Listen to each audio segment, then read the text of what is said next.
সবে কদর অত্যন্ত মূল্যবান, এটা আমরা সবাই জানি। একদম সংক্ষেপে হলো আল্লাহ তাআলা বলেছেন যে লাইলাতুল কদর খায়রুম মিনাল আলফি শাহর। সবে কদর 1000 মাসের চেয়েও সেরা। 1000 মাসকে 12 মাস দিয়ে ভাগ করলে 83 বছর, 83 বছর 4 মাস, 83 বছর 4 মাস। তো আমরা তো 83 বা 84 বছর তো বাঁচি না। তো এক রাতের ইবাদত যদি কবুল হয়ে যায় তাহলে প্রায় 84 বছরে আমলনামায় সওয়াব লেখা হয়। আলহামদুলিল্লাহ, আল্লাহ যেন আমাদের সকলকে এই সৌভাগ্য নসিব করেন। আমিন। এবং যে ব্যক্তি সবে কদর লাভ করে সে সকল প্রকার কল্যাণ লাভ করে, সব ভালো, যত ভালো কিছু সব সে পেয়ে গেল। আর যে বঞ্চিত হয় সমস্ত কল্যাণ থেকে সে বঞ্চিত হয়। এই জন্য সামনে যা লাভ আসবে পরে এই লাভগুলো সবই আমাদেরকে সবে কদর তালাশ করা দরকার। জানি তো আমাদের করে নিশ্চিত বলতে পারবো না যে 21 রাতে 23 25 এরকম রাতে হয়ে গেছে, এটা বলতে পারবো না। 29 রাতে তো সবে কদর হয়ে যেতে পারে, আজকে 27 রাত, কালকের দিন, পরের দিন।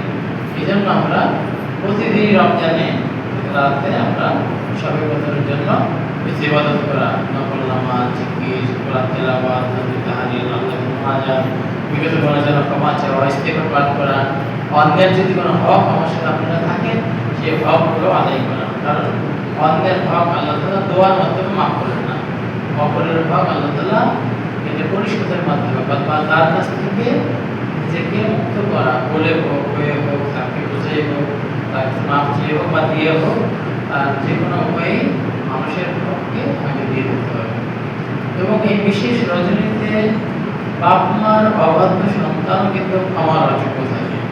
এই জন্য মা বাবার সাথে যদি কারো রাগারাগি থাকে, মা বাবার সাথে কারো কথা অনেকদিন বন্ধ, বিভিন্ন কারণে মা বাবা এমন রাগ করছে যে ছেলে সহ্য করতে পারে না, কিন্তু ছেলেকে তো বুঝতে হবে যে মা বাবা আমাকে বড় করা পর্যন্ত কত কষ্ট করছে। এইটার দিকে তাকায় দিত যত অপরাধের কথা, যত মানে মা বাবার যত দুঃসাহস সব তো হজম হয়ে যাওয়ার কথা। আমাকে বড় পর্যন্ত হওয়া পর্যন্ত শিশু থেকে এই পর্যন্ত কষ্ট করছে। এই জন্য মা বাবার সাথে রাগারাগি চলবে না। মা বাবা যদি আমাকে বিক্রি করে দেয় তার সেই অধিকার আছে। এমনকি হাদিস শরীফে আছে, মা বাবা যদি বলে তোমার স্ত্রীকে তালাক দিয়ে দাও কোনো কারণ ছাড়া, এই নির্দেশ পালন করাও ওয়াজিব। কোনো কারণ নেই, এইভাবে মানতে বলা হয়েছে। অথচ সেই মা বাবার সাথে অনেকে রাগারাগি করে। এমন অবাধ্য সন্তানকে তো তোমার অযোগ্য থাকে রাতে মদ বা নেশাগ্রস্ত ব্যক্তি। হ্যাঁ, খালিসভাবে তওবা যারা করে তাদেরকে আল্লাহ মাফ করে দিবেন।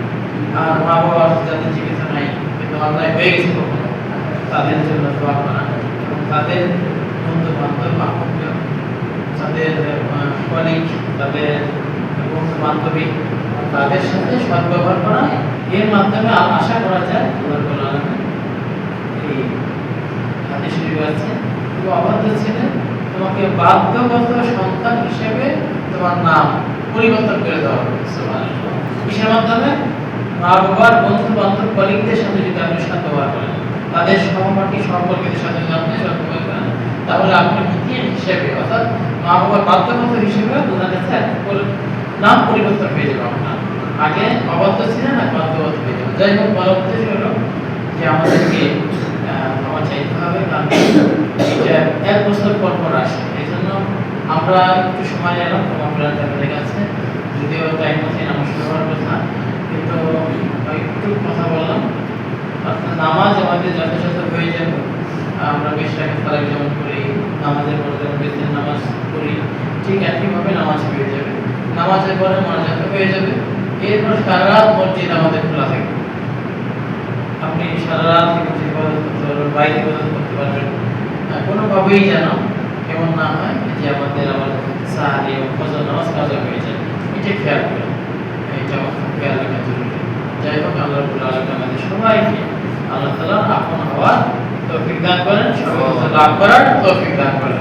এবং একই সঙ্গে এই বছর যারা আপনাদের সাথে আমরা আসছি, একসাথে এখানে দেখা হইলেও কথা বলতেছি, নামাজ পড়তেছি, আল্লাহ যেন আমাদের সবাইকে দীর্ঘ হায়াত দান করেন, যেন আগামী বছর আল্লাহ তাদের সাথে সুস্থতার সাথে নেক হায়াতের সাথে আবার একটা সাক্ষাতের ব্যবস্থা আল্লাহ করে দেন। আমিন।